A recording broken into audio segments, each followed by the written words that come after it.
I must admit, I've read all the stories here. Read them and laughed, to be honest. Figured whoever wrote them has a hell of a good imagination and grudgingly gave them points for that. But take them seriously? Never. Well, that's changed. I sure as hell take them seriously now. Deadly seriously, you might say. And I would advise you to do so too. I liked going out in the woods. I always enjoyed all the sights, the sounds, smells. So relaxing, so different from the hustle and bustle of the city. The green leaves are a nice change from gray concrete walls. Light birdsong, a pleasant difference from the roar of traffic, and let's face it, you can't beat the scent of clean, fresh air as opposed to the stench of exhaust. Oh, I knew you had to be careful when you were out there. You can't take things for granted. You can't be sloppy or stupid, especially if you're out in the bush. But I never thought that it was actively hostile. I've changed my mind about that now. I don't even trust the small lots of tame greenery you find in the city. In fact, but I'm getting ahead of myself. My cousin Sue has a cottage, and we had an arrangement. I'm handy, so in return for upkeep on the place, she would let me spend a few weekends there. I helped her winterize the place 2 years ago, so I also do a little cross-country skiing. She can't get up there as often as she'd like, so she's glad to know someone trustworthy is keeping an eye on the place. As I said, I like the woods. Or, I did. Sue also rents out the place occasionally. The money helps pay the property taxes, and puts a little in the bank, too. Sometimes she lets charities use it as a vacation spot for sick kids. Get some fresh air, use the lake, that sort of thing. I always go up afterwards, make sure the place is okay, and then spend the weekend chilling out. That's how I ended up there at the end of July. It was gorgeous. Warm but not too warm, the sky a bright clear blue, and the worst of the bugs over and done with. The place was in great shape. People who were there had been considerate and cleaned up, so I had the whole weekend to do as I pleased. I decided that I would get some blueberries, perhaps even enough for a pie or two. Once you've had wad blueberry pie, the rest tastes like warm cardboard, and if I couldn't get enough for pie, then at least enough to put atop ice cream. I knew where there was a big patch, and if I was lucky, it wouldn't have been picked over yet. I packed lunch, grabbed my pail, and set off, anticipating a fine day. There was a well-worn path winding among the trees, and everything was fine when I started out. I could hear the birds warning me off their territory and an occasional scuffle of small animals going about their business in the underbrush. The sun was warm and pleasant on my back. It was easy going, and I was able to keep up a good pace. In about an hour, I found the berries, and happily, there were quite a few remaining. I made myself comfortable and started picking. Might have even been whistling. I picked about 4 cups and decided to call it a day. I could have picked more, but I had enough for pie and for toppings. I wanted to leave the rest for the animals. Yeah, call me nuts, but what was just a treat for me was their nourishment, and I didn't feel right depriving them. I ate lunch, leaving the crust of my sandwiches for the birds, then leaned back against a big pine and closed my eyes, enjoying the sun. I don't know how it happened, but I fell asleep. Which was weird because I wasn't tired. I woke with a start. It was late afternoon and the trees were casting long shadows. I said a bad word and jumped to my feet. I hadn't meant to fall asleep, and I had no intention of staying out in the dark. I wasn't equipped for it. I picked up my pail and headed back. Then I noticed something. It was cold. Colder than it should have been. Yes, it was late afternoon, but the sun was still up, and I should have been able to still feel the accumulated heat of the day. There was no wind either. It was completely still. Something else. It was utterly silent. No birds, no animals, none of the usual rustlings and chirpings that are the usual healthy workings of a forest. Just a deep, dense silence that was unnatural and unnerving. I could hear my heart beating and my mouth was dry. Was a predator nearby? I knew enough to know animals became silent in the face of danger. I pictured myself hurrying along while behind a bear or wildcat was stealthily, steadily coming closer and closer. I told myself to stop. I had seen no traces of scat, and there had been no dangerous animal warnings. I turned a corner and came out into a clearing. I stopped dead in my tracks, my jaw dropping. It had not been there this morning. I knew every inch of the path I had taken, and there were no clearings, no meadows, no breaks from the cottage to the berry patch. It wound its way through a heavily forested area. I had not taken a different path back, nor had I stepped off it. It was impossible for this clearing to be here. But here it was. And that was not all.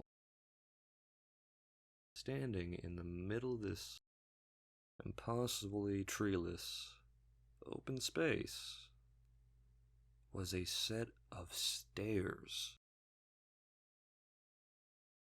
I don't know how long I stood, staring, while all around me the forest watched, cold and silent.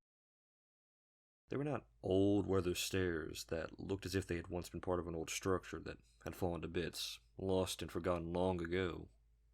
They looked bright and new, freshly cast out of concrete with an iron handrail. There were 3 of them, sitting out in this new, impossible, shocking clearing. That was not the only difference. Unlike all the other stairs in the woods I've heard about, these stairs were not going up. They were going down.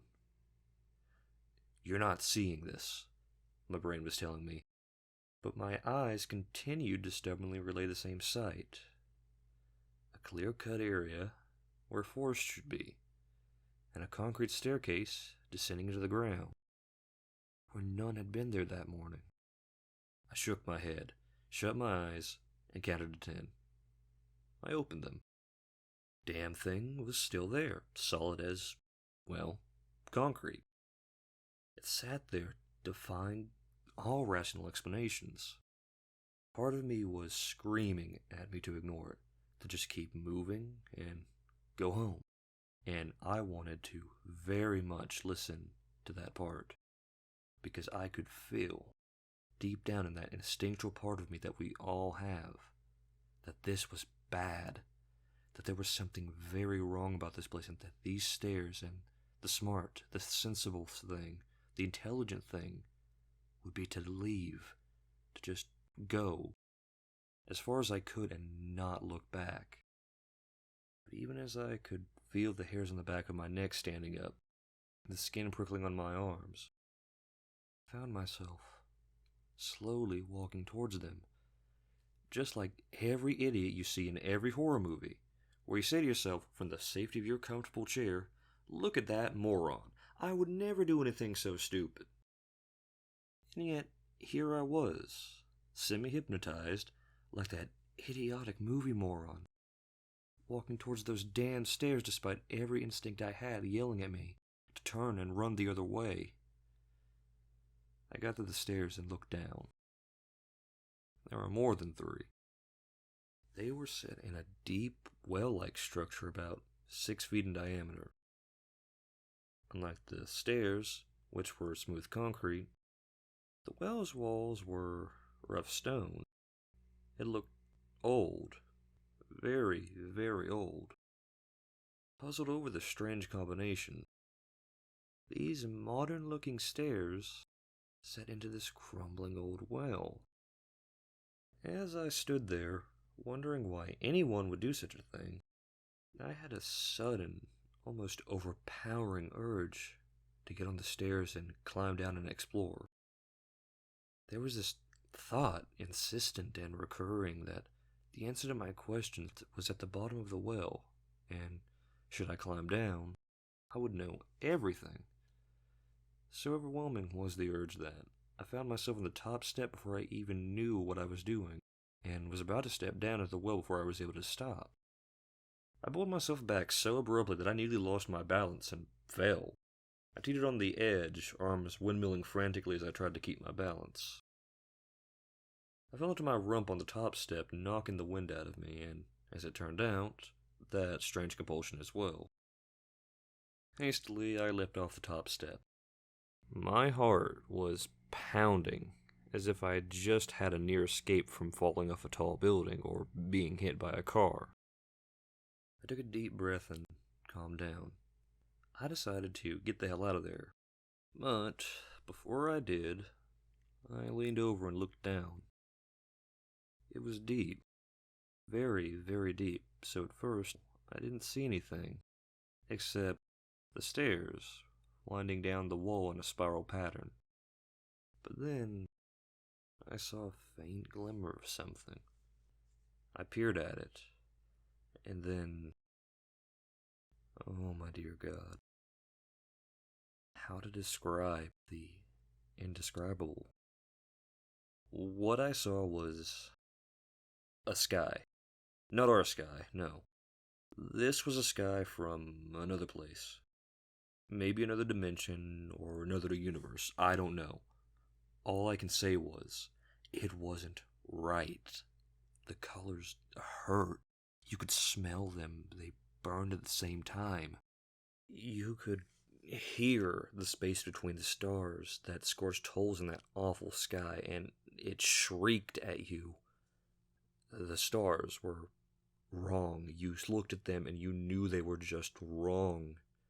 To look at them too long would drive you insane because you knew that in that place, a triangle would have 240 degrees and parallel lines would meet and circles were squares. I know it sounds insane, and that's the only way I can explain it. Looking at that nightmare sky was like looking at a funhouse mirror while on the worst acid trip you could imagine, except that it was real. But that wasn't the worst part. The worst part was that it was alive. It was awake. It knew. It saw me. And it wanted me. It knew I was looking at it, and it was looking back at me. It wanted me to climb down those stairs so it could eat me. Eat me as I screamed and screamed while it laughed and laughed. And the next thing I knew, I was back at the cottage. I had locked myself in the bedroom and I was hiding under the covers, shaking and crying. No, I'm not ashamed to admit that. You'd have done the same thing and maybe even worse if you had seen what I had. I stayed there all night. The next day, my cousin showed up. She sometimes did. She'd spend a day goofing off. After all, it was her cottage. She knew right away that something was wrong. I couldn't tell her the truth. I was afraid she'd think I was crazy. Hell, I was beginning to think I was crazy. So, I told half the truth. I said I fell asleep and ended up having to come home in the dark and got a bit disoriented in the bush and tangled up in some thorns and lost my berry pill and pulled a couple of muscles, so I was just taking it easy. Right away, Sue wanted to go get the berry pill. Sometimes she gets these notions and you can't talk her out of it. Stubborn as the proverbial mule. She'd been like that since we were kids. So, what could I do? Couldn't let her go out there alone. I had to go with her. I tell you, I was scared to death. Walking along that path, I felt like I was walking to my execution. The clearing was still there, but smaller. But a lot of the bushes were black and dead as if they had caught some dreadful disease. Sue asked if I had noticed this, and I said no, but I said it had been dark when I had came this way. There were no stairs, nor did it look as if any had ever been there. But we found my berry pill. It looked as if the steamroller had run over it. We just looked at it, lying there. There were a few berries around it, but they were black, stinking, and rotten. You would be sick as a dog if you ate them, and I don't want to think of what horrible plant would grow from their seeds. We didn't say a word. We just went back to the cottage and sat on the deck. After a while, my cousin said that maybe a black bear would come by and wallop the pail, and the trees could have been hit by carpenter beetles or something. I said, yes, maybe. She said I was lucky not to have met up with the bear. I agreed, and we didn't say anything else. Just sat on the deck and looked out at the water until it was time to leave. Then we drove off in our separate cars.